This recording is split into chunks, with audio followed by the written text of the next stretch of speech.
The next step is the print book price.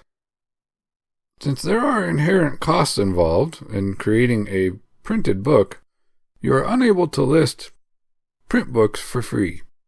Also, you will need to set a much higher price for your print book in order to obtain the same amount of royalties as you would from your ebook.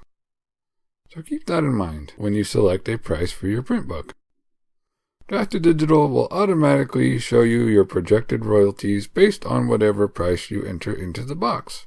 When you are satisfied with your print book price and your projected royalties for each sale of your print book, at the bottom, just like before, you will need to select one of the three options.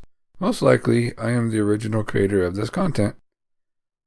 And then below that, you will see two boxes, one to confirm that you have read the Draft2Digital Terms of Service, and then another box that says that you cannot make more than one free change to your print book, cover or interior, for every 90-day period. If you'd like to know more, you can click where it says read about why, but otherwise check the box to confirm that you understand there is a limited amount of changes you can make in a given period, and click save and continue.